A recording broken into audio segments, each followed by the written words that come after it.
Comment j'ai surmonté mon burn-out de l'entrepreneur et surtout comment j'ai passé l'anxiété et gérer l'anxiété. Ça va être le sujet ici qui est un sujet ultra important et je vous souhaite bienvenue dans cette nouvelle Game Entrepreneur Story, série dans laquelle je vous raconte les galères, échecs et aussi réussites et tout ce que vous pouvez apprendre de mon parcours d'entrepreneur. Pour ce troisième épisode, on va parler du burn-out dans l'entrepreneur et aussi d'anxiété. Et je vais partager mon expérience qui a été très difficile et ça a commencé plus tôt que même l'entrepreneuriat et surtout comment réussir, à l'éviter, quand ça arrive, comment le gérer et comment ne plus faire en sorte que ça revienne.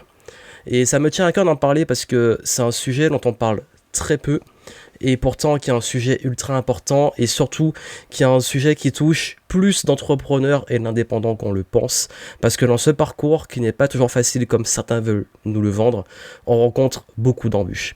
Et comme je partage avec vous beaucoup de mes galères, ici je vais vous montrer qu'est-ce que ces galères peuvent amener en termes d'impact sur la santé, sur notre morale, sur notre environnement, nos rapports avec les autres.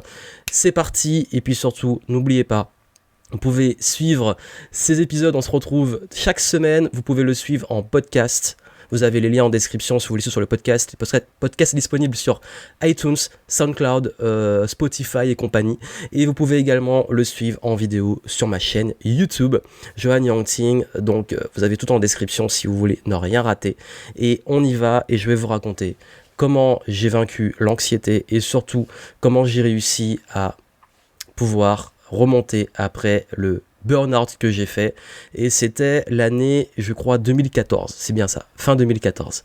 On y va. Pour commencer, quand je dis que j'ai eu des problèmes d'anxiété, les gens qui me voient me disent mais toi, problème d'anxiété? Tu rigoles, c'est une blague. Parce que j'ai toujours l'air d'être quelqu'un de tranquille, calme, posé et ça n'a pas toujours été le cas. L'anxiété, ça a commencé quand j'étais très jeune. C'est-à-dire que quand j'étais notamment, c'était la rentrée de 5e.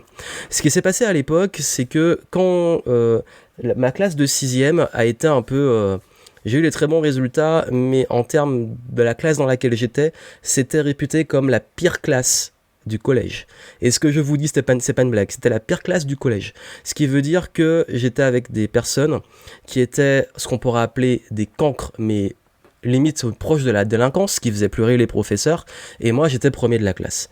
Heureusement, j'avais un bon rapport avec eux, ils me respectaient beaucoup, j'étais même délégué de cette classe de bordel, mais ça m'a beaucoup touché, et ça a beaucoup touché mes parents qui se sont dit, bon là en 5e, il faut absolument que je sois dans une bonne classe, parce que la scolarité c'est important, et l'environnement, on sait à quel point c'est important. Et du coup, j'ai pris pour la 5e le latin, l'option latin, et ce qui se passe quand vous allez en classe latin, c'est que vous avez de très grandes chances pour ceux qui prennent latin d'être dans une bonne classe. Et ça n'a pas raté, j'étais dans une super classe. Et surtout, encore aujourd'hui, certains de cette époque sont encore certains de mes meilleurs amis. Comme quoi, et la 5e, ça remonte à... c'était en 2000. Enfin, je suis rentré en 5e en 99. Et c'était l'année 99-2000. Et en 99-2000, qu'est-ce qui s'est passé à la rentrée de septembre 99 ? La rentrée de septembre 99, comme j'allais en classe latin et que je savais que le niveau allait augmenter et que j'avais bien réussi ma 6e, j'ai eu un gros stress. En fait, je sais pas pourquoi, c'est la première fois de ma vie que j'ai été autant stressé, j'étais en angoisse, mais vraiment, j'avais des crises d'angoisse avant de rentrer en classe de 5e parce que j'allais avoir latin, parce que j'allais avoir une nouvelle classe qui allait être forte en gros niveau, et je m'étais mis une pression énorme qui était incompréhensible par mes proches, qui comprenaient pas qu'est-ce qui m'arrivait. Et mais en tout cas, la réalité était là, c'est que j'étais stressé. Et du coup, je sais que ma mère m'a amené chez le médecin, j'ai fait de l'acupuncture, j'ai fait la totale. Finalement, j'ai eu ma rentrée, ça s'est bien passé, et au fur et à mesure du temps, c'est passé. Mais cet épisode-là, en fait, a montré que justement, j'ai eu un gros problème de confiance en moi et une panique qui était carrément irrationnelle. Mais je me suis mis en fait une pression d'enfer. Et ça venait pas de l'extérieur, ça venait vraiment de moi, puisque mes proches ne comprenaient pas, et c'est pas le genre à mettre la pression. Seulement, ça a reflété un gros problème de ma vie, qui est que j'ai toujours été très dur avec moi-même, et que j'ai toujours mis la barre très haute, et que je me suis toujours mis, en fait, comme une sorte d'attente, que les gens avaient une attente envers moi. Et encore à ce jour, je travaille dessus, mais j'ai encore ça, je me dis, je dois toujours être dans l'excellence. Tellement que quand je faisais du karaté, quand je perdais en compétition, je piquais des crises de nerfs. J'étais vraiment, mais je pleurais, j'étais inconsolable. Et à cause de ça, j'ai on va dire, une enfance, je dirais pas difficile, je vais pas vous faire le drama comme beaucoup font, mais j'ai toujours été quelqu'un petit qui était stressé, qui avait des examens, des trucs.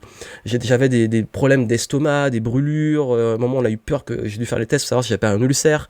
Ça se manifestait beaucoup dans le ventre.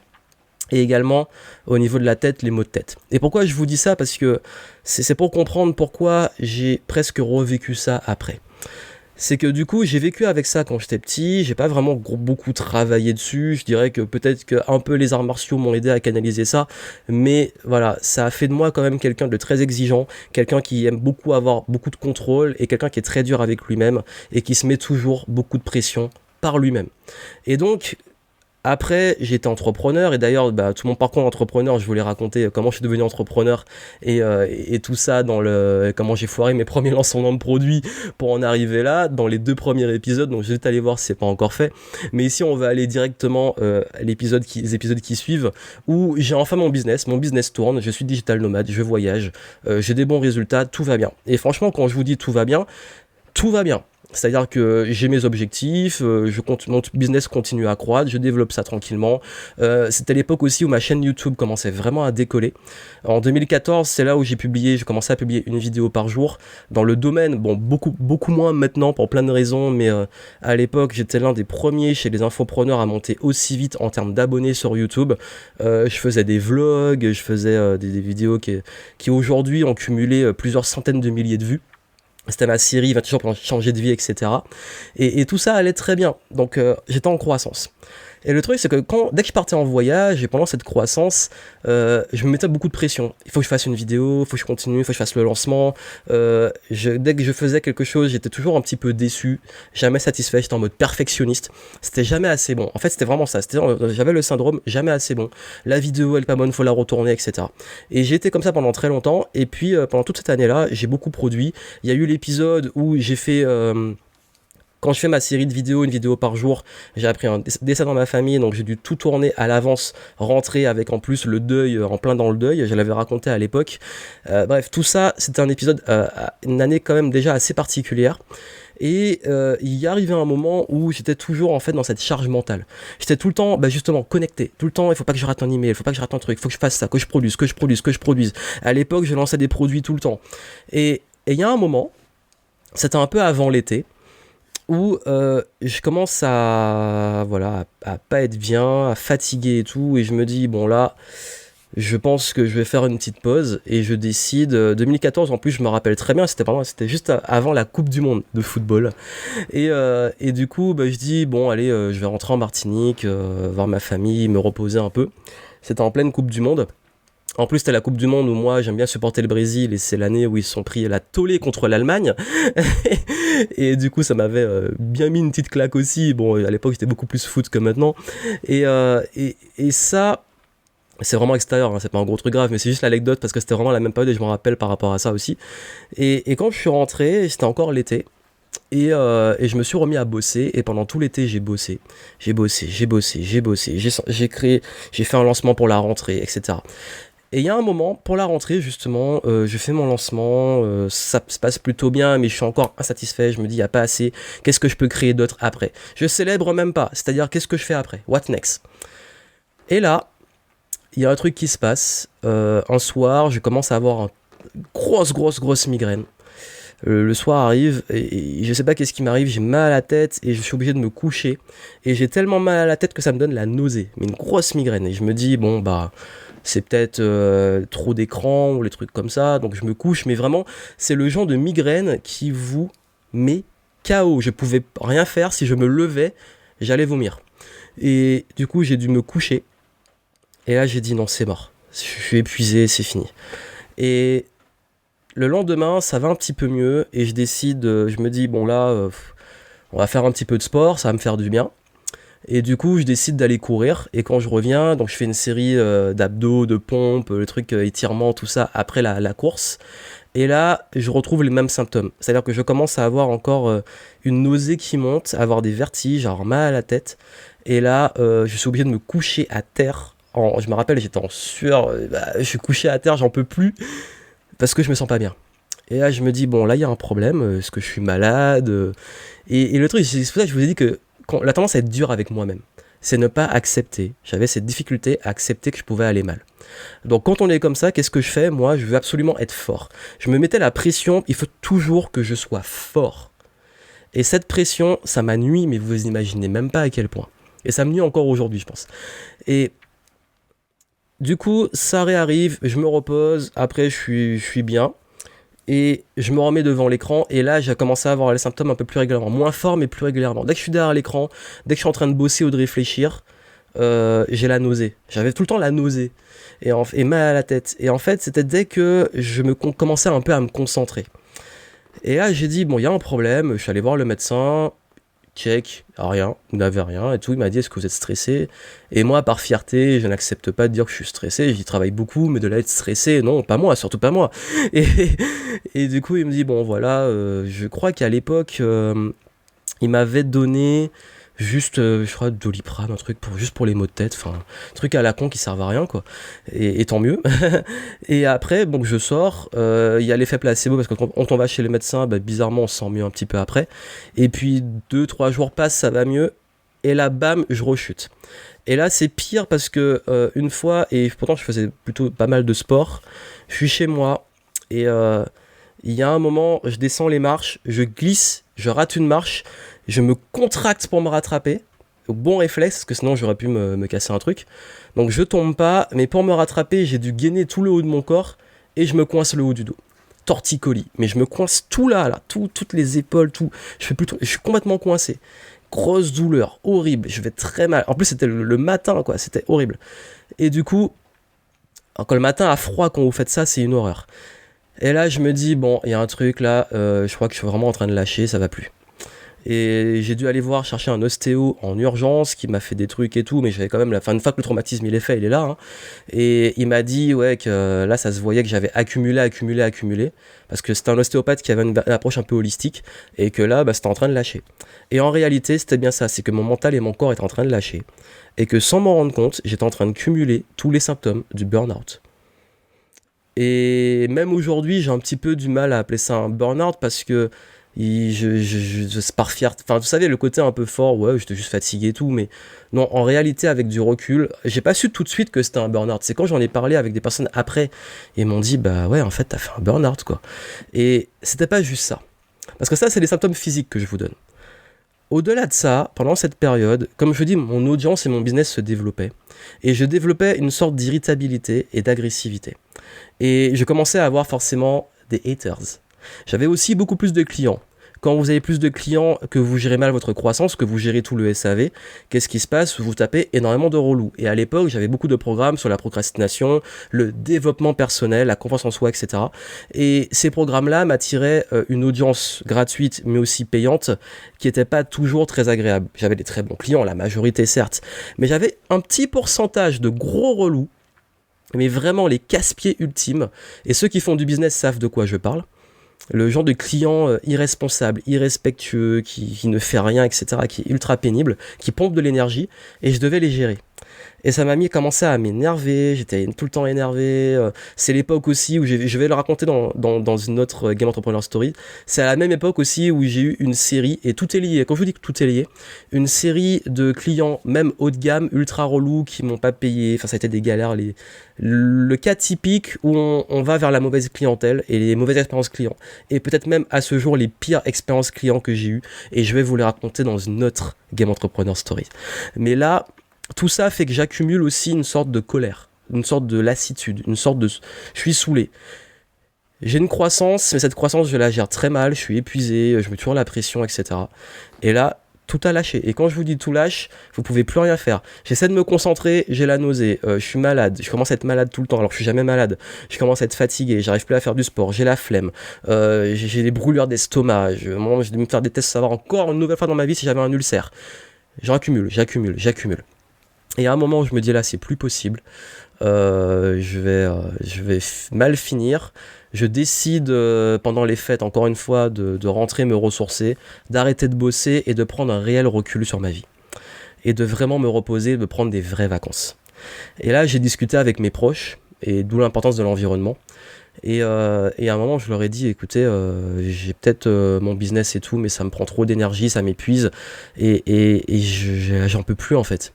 Et c'est pas venu de mes proches, mais il y a une amie à moi à l'époque, avec qui j'ai discuté de ça, en Martinique.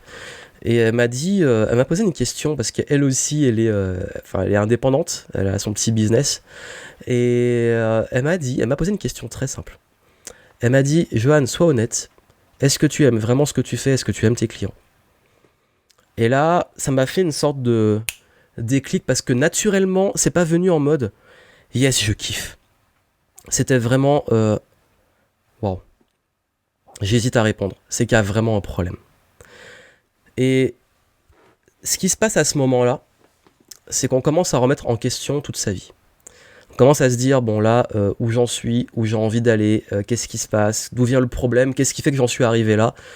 Moi qui suis quelqu'un qui n'a jamais eu ces problèmes de santé, et en fait, entre-temps, j'avais beaucoup étudié la santé, le développement personnel et tout ça, et je savais que tout était connecté, et je savais que si je commençais à avoir tous ces symptômes, c'était pas pour rien.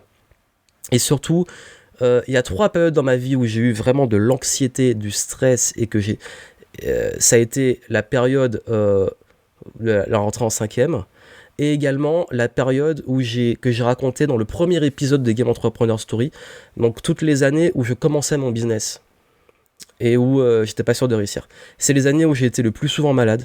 Quand j'étais en 5e, j'étais tout le temps malade au collège. Même, on s'en moquait. Et même des gens qui me se rappellent de moi maintenant à cette époque se disent mais c'était le petit garçon qui était tout le temps malade, on savait pas ce que t'avais. Et je pensais que c'était une excuse pour ne pas aller aux fêtes ou aux trucs comme ça, mais j'étais tout le temps malade.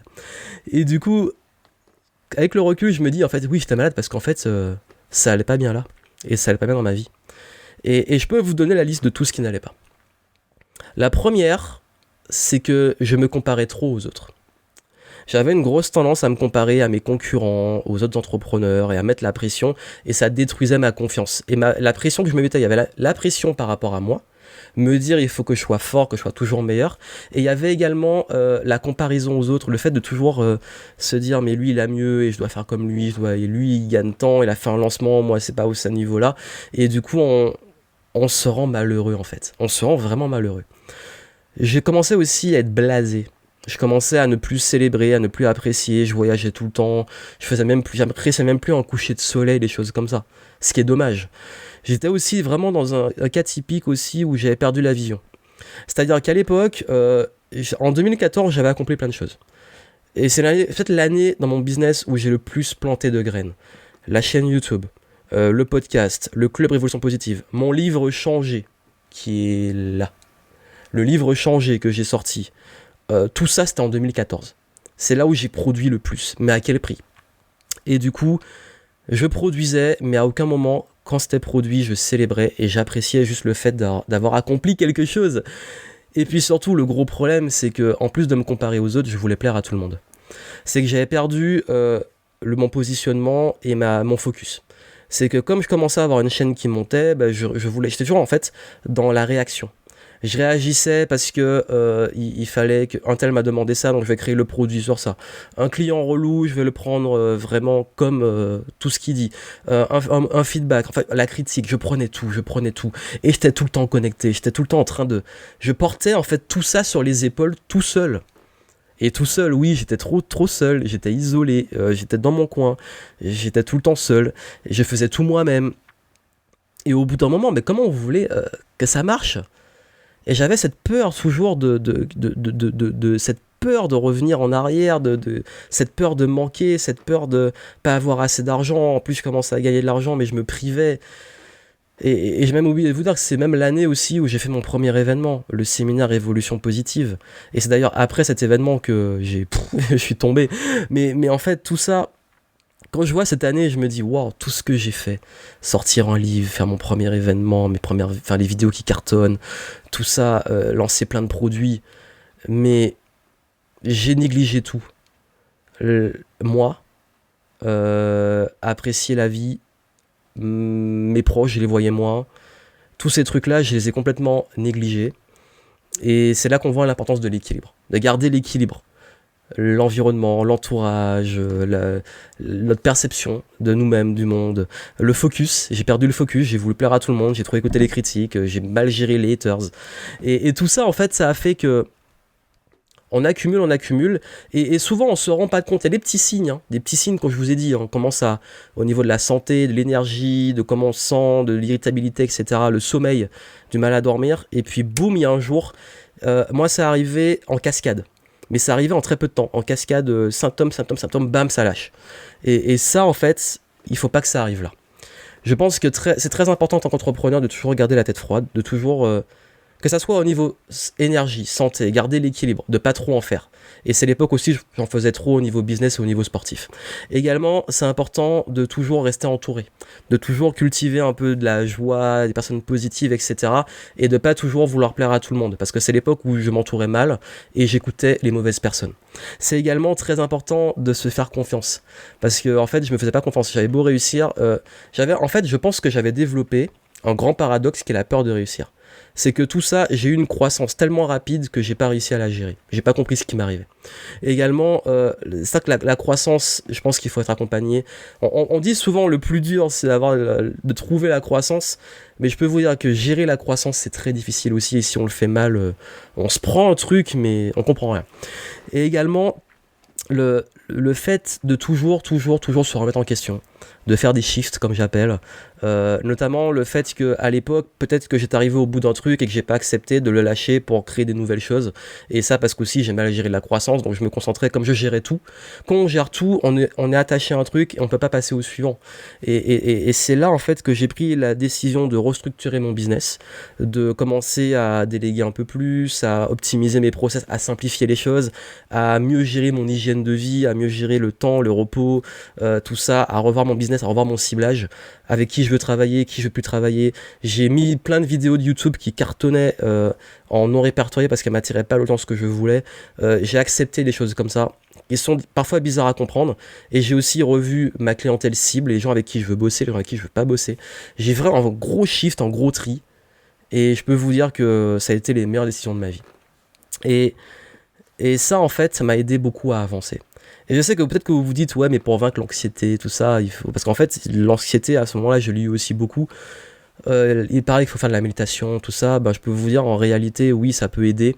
Mais vraiment, je pense que ça commence par un grand ménage dans sa vie, par une grosse remise en question, changer sa perception de soi, et surtout à revoir son rapport à son business et sa vision.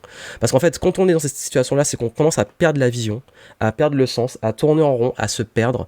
Et puis surtout, je crois vraiment que c'est ça, c'est le côté, la notion de on se perd. Et quand on se perd, parce qu'à l'époque, je me cherchais beaucoup, je commençais aussi à comme je me comparais aux autres, je voulais faire des vidéos en costard et tout, ça me ressemblait pas. Enfin bref, j'ai fait toutes les erreurs possibles à ce moment-là, et tant mieux parce que j'ai appris, mais je pense que si vous pouvez éviter ces erreurs à l'avance, ce serait bien. Donc voilà pourquoi je voulais partager avec vous cette anecdote et tout ce qui s'est passé autour. Et peut-être qu'il y a des détails autour sur lesquels je vais revenir parce que justement ça vaut une histoire à elle seule. Tout ce que je veux que vous reteniez, c'est de prendre soin de vous, de pas considérer que le business est forcément quelque chose d'horrible, parce que ça peut être un temps par moment difficile, mais si c'est tout le temps horrible, c'est qu'il y a un problème, et de pas rester seul sur ça, de pas hésiter à avoir un recul, parce que quand on a la tête dans le guidon, moi je vous dis, je voyais pas les problèmes, et c'est en prenant du recul que j'ai pu les voir. De aussi travailler sur soi, parce que j'ai beaucoup travaillé sur moi, sur mon rapport à moi-même, sur la pression que je me mets. Dernier truc en date, mon événement, le Game Entrepreneur Live, j'ai revécu un peu d'anxiété avant l'événement, j'ai même fait quelques petites crises d'angoisse avant, je me réveillais la nuit en angoisse et tout, parce que je retombais dans ces travers-là, mais je me suis recadré très vite. J'ai recommencé à reprendre l'hygiène de vie qui me permet d'éviter de tomber dedans. Donc voilà ce que je voulais vous dire. Donc du coup, ça peut vous aider. En description, je vous mets des ressources qui peuvent vous aider à prendre du recul sur vous, sur votre business, pour sortir justement un peu de ce mode survie désagréable et tout, et remettre du flow, de l'abondance. C'est ce que j'utilise quand je fais mes shifts. À l'époque, c'est ce que j'ai appris, que j'ai processé, et dans ma vie, dès que je commence à réavoir ces symptômes, parce qu'on a des cycles dans la vie, dès que je commence à avoir des doutes, des moments un peu difficiles, ou de recommencer à avoir un petit peu d'anxiété et tout, je mets tout ça à plat et je me recadre très vite. Et ça aide de pouvoir continuer à évoluer, parce qu'on change, on évolue et c'est important. Et puis, bien entendu, comme je dirais jamais assez, prenez soin de vous. Prenez soin de vous, écoutez-vous, parce que le corps et l'esprit ne trompent pas. On s'auto-manipule, on peut être manipulé, mais dans le fond, notre intuition ne nous trompe jamais. Donc voilà, prenez soin de vous. J'espère que ça vous a plu. N'hésitez pas à me laisser des petits retours sur, que ce soit sur YouTube, en commentaire, vous, comment vous gérez le stress, l'angoisse, peut-être le mal-être. Si vous avez vécu, racontez-moi, ça m'intéresse d'avoir aussi vos retours si vous l'avez déjà vécu. Qu'est-ce que vous faites justement pour surmonter ça? Et puis, abonnez-vous sur YouTube, sur le podcast. Laissez une petite review sur iTunes avec les petites étoiles, ça fait toujours plaisir. Un petit like sur YouTube, et puis moi je vous retrouve pour un prochain épisode, et suivez-moi sur Instagram, vous pourrez voter sur Instagram, vous pourrez voter pour le prochain épisode qui aura lieu la semaine prochaine, ça dépendra quand vous le verrez, mais en tout cas on se retrouve chaque semaine pour une nouvelle Game Entrepreneur Story. Plein de succès à vous, prenez soin de vous, et moi je vous dis à très bientôt.